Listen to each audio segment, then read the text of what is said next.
The writer Charles Lamb made the wonderful observation that there is no sweeter pleasure in life than to do a good deed by stealth and then have it discovered by accident. And I thought of that phrase when it emerged that Mitt Romney had given away 30% of his income. Now, how many of you would give away 30% of your income to charity and then fight to keep the information secret? Well, actually, that's a kind of stupid question, because obviously you're not going to tell me now you're fighting to keep it secret. But, I mean, you get the point. That is, if you like, doing the right thing, rather than advertising your virtue by saying that the government is going to be doing the right thing. Now, why am I butting in to your election? Now, I'm not a US citizen, as we heard from Scott earlier. That was settled at Yorktown. So why am I coming and expressing, which I'm going to do in a greater length in a moment, why am I coming and expressing a view about the forthcoming poll? Well, there are two reasons, my friends. And the first is this. If you owe a debt of $16 trillion, before we even get into these unfunded liabilities which were making the hairs rise on the backs of our necks earlier, $16 trillion alone is an inconceivable sum. The human brain is not capable of envisaging numbers that big. This is off the scale of any government indebtedness in human history up until this moment. And when the debt gets to that size, my friends, it's not just your problem anymore. It becomes a global problem. And at that stage, I think we all have a legitimate interest in wanting a US government that can live within its means. I had the pleasure of attending the Republican convention in Tampa at the end of August. And I watched a lot of people trying to convince me, that this was the right ticket. And you know what I found? The single most convincing moment of the whole convention, there was a video which had Mitt Romney's family. His sons talking about what he was like as a dad when they were kids. And one of the sons said, whenever we needed pocket money, we had to go to our mother because that guy is so tight. And that was the moment where I thought, right, that's the guy. If I know nothing else about him, given the state of US finances, that is the only recommendation you need. But there is another reason why I'm intruding into your election, and it's that no British subject can be indifferent to the fortunes of this republic. We've been through too much together. We're tied by common sentiment and habit, by blood and speech, and we have been almost from the beginning. John Adams was the first American ambassador to the court of George III, and when he presented his credentials, he made a handsome and affecting speech which ended with the hope that he would restore the old good nature and old good humour between peoples who, though separated by an ocean and under different governments, had nonetheless the same language, similar religion, and kindred blood. And Mitt Romney gave a version, an updated version of that, when he came to the United Kingdom and spoke in a very complimentary way. I thought the foreign policy trip he did, the UK, Poland, Israel trip, was exactly what we wanted to hear. These were three traditional allies of the US which have been slighted and scorned by the present administration. I can't remember a worse time to have been a traditional friend to this country. And there was a moment just before Mitt Romney arrived in the UK when one of his aides was quoted as saying, "We have in common an Anglo-Saxon heritage." I don't know whether this was a big row on this side of the Atlantic, but it was in the UK. The left pretended to get terribly upset. They're really good at that, aren't they? This affected outrage. I am shocked. The Obama campaign put out a statement saying this is shockingly offensive. Now, I've been in politics long enough to know that when anybody says that, they don't really mean it. If you're really offended, you don't say, "I am offended." Just trust me on that. I'm a professional at this. And there was this whole nonsense about affecting to understand it as a racial thing. Oh, he's emphasizing Obama's otherness and all this. Look, even the dimmest Romney aide must be aware that Anglo-Saxons are a minority of the US electorate, right? That would be a silly thing to say. You know what? They're even a minority of the UK electorate. Britain is full of people with non-Saxon names like Hannan. But what the you know, when the French talk about les Anglo-Saxons, when the Spanish talk about los Anglo-Sajones, what they mean are people who speak English and believe in limited government and private property and free contract and all of the values that unite the English-speaking peoples. And that's what Mitt Romney was surely referring to.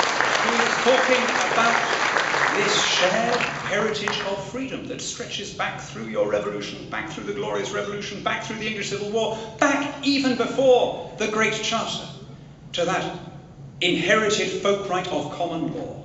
The greatest thing our peoples gave to the world, this sublime idea that emerged so far back that we don't know when it started, this extraordinary, revolutionary concept that the law doesn't come from the government, that the law rather is already there, binding the government as it binds the individual, that the king, as the meanest man in the kingdom, must obey a law that was already there.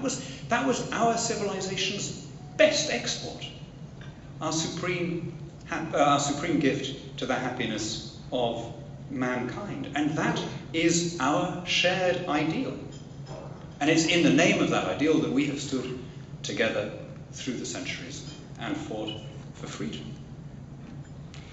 You know, Scott quoted the very famous ending of the Gettysburg Address. Here's a little example of something that we have in common that is sometimes forgotten. Those words, government of the people, by the people, for the people, just quoted now almost as evidence of US exceptionalism, were not Abraham Lincoln's. The audience at the time would have recognized it as a quotation from John Wycliffe's prologue to the first translation of the Bible into English. Extraordinary thing that in the 14th century we'd already come up with that notion, government of the people, for the people, and by the people. It couldn't have happened in any other language, and it didn't. That was our shared heritage. While I'm on the subject of Scots history, and our shared history, Lexington and Concord, you know, again, is presented to us as a war between nations and so on. What did Paul Revere shout as he went on his famous ride? Right, everyone knows, like Abraham Lincoln, everyone knows that. Now think about this. It would have been an odd thing for him to say, the British are coming, to a population which had never considered itself anything other than British. Right? It would have been a pretty odd thing to shout. Even at deluded Democrats in Massachusetts, it would have been. Of course, what he actually said was the regulars are out, because of course the people, the patriots in those days, the word patriot meant that they saw themselves as defenders of their birthright as freeborn Englishmen against a revolutionary court. Tocqueville came out with the most beautiful phrase, the way he described this one. He said, "The American is the Englishman left to himself." What happened in this country was the concentration and consummation of that tradition of. Don't make a liar out of me. Show that you still care about it. Show that there is one place where the flame of British freedom is still secure.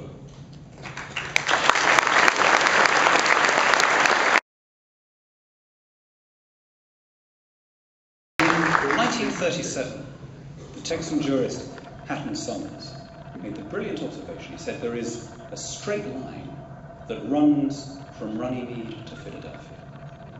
Runnymede is in my constituency, a place where the Magna Carta was sealed in 1215. I better say that because our Prime Minister was on David Letterman a couple of weeks ago and he didn't know what Magna Carta meant. So just to reassure you that there are one or two of us who still remember. But in a way, it tells you something that the British Prime Minister needed to be corrected on what Magna Carta means. The site of Magna Carta, as I say, is in the region that I represent. It went unmarked until 1952, when a memorial stone was finally erected there by the American Bar Association. They understood Hatton Sumner's point. A straight line runs from Runnymede to Philadelphia. He went on, we did not borrow our liberties from the British Constitution. We paid for them with the blood of our ancestors on the battlefield. And he concluded, "Our constitution came up from the body of a free people, but we may lose our capacity for self-government through its non-exercise." We may lose our capacity for self-government through its non-exercise. What does that mean? Well, look at what is being done by this administration. One by one, the distinguishing features which set this republic aside from the run of humanity are being extirpated. One by one, the things which used to betoken the exceptionalism of the United States are being harmonized with the rest of the world. Power is passing from the 50 states to Washington, D.C., from the elected legislature to the federal side, from the legislative to the executive branch, and with every such transfer of power, however much it's defended as a one-off, pragmatic response to an emergency, with every such transfer of power, your country becomes less American, by which I mean less prosperous, and less democratic, and less free. The policies currently being pursued by your leaders are not a set of random initiatives that have just been arbitrarily lashed together on healthcare, on social security, on nuclear energy, on carbon taxes. They amount to a comprehensive program of Europeanization. And I know where that road leads. I'm a member of the European Parliament. I've been working there for 12 years. I am living in your future. Believe me, my friends, you're not going to enjoy it.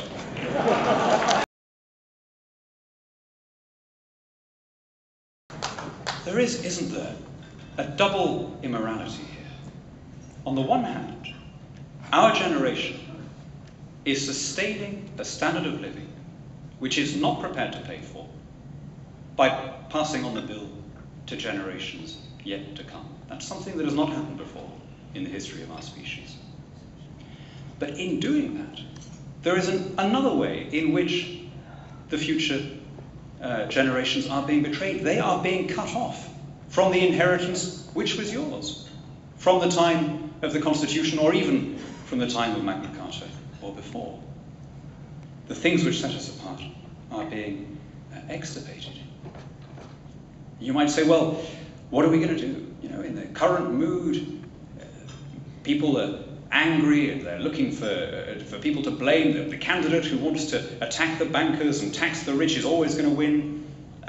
That argument is put to me all the time in the European Parliament, and it's put to me sometimes here. Somebody said to me earlier, how can an austerity party win an election in the current climate? Look at what happened in Greece, he said. Look at what happened in France. The people who were for austerity got flattened at the polls. Okay, you know what, my friends? I am going to answer that question in the most politically incorrect way that I can. You are not Greeks. You are not French, and we expect better of you.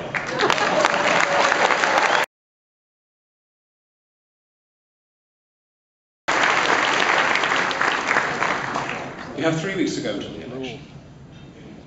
To the elections. You know, I mean, let's not focus on one of them at the expense of all the others. I think your founders knew what they were doing when they put Congress in Article 1 of your Constitution and the presidency in Article 2. It's the Congress that sets the budget.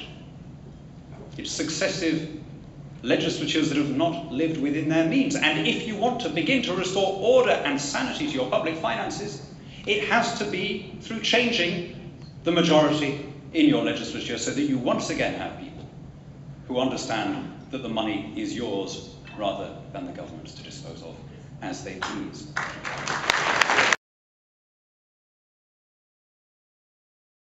What single virtue should you look for in a legislator? Only this: that he takes seriously his oath of office. That when he promises to defend the Constitution of the United States against all enemies, domestic and foreign, he really means it. That he has an appreciation, a modesty, a humility to recognize that he is passing through an institution that is bigger than he is. And that he is your servant and not your ruler. That was the happiest way to launch a new country. Scott spoke about the other Washington, meaning the capital. Let's go back to the real Washington, after whom both this state and that capital are named, the one who appears on your state flag. This republic was founded in an act of extraordinary renunciation. As the sword was our last resort in defense of our liberties, said George Washington, so let it be the first to be laid aside when those liberties are secure. He had that humility, that recognition that there was something bigger than him. He laid aside an imperium that was beyond the dreams of what others in the world at that time could have imagined. You should prove yourselves his heirs. You should honour that vision and remain faithful to the republic which it founded. So let me close by pleading with you, as somebody who's not just a friend and ally of this country, but who sees it as the supreme repository of our common values as Anglo-Saxon peoples. Honour the vision of your founders. Don't be the generation that cuts itself off from its parents and that disinherits its children. Never be afraid to speak to and for the soul of this nation, of which, by good fortune and God's grace, you're privileged to be part.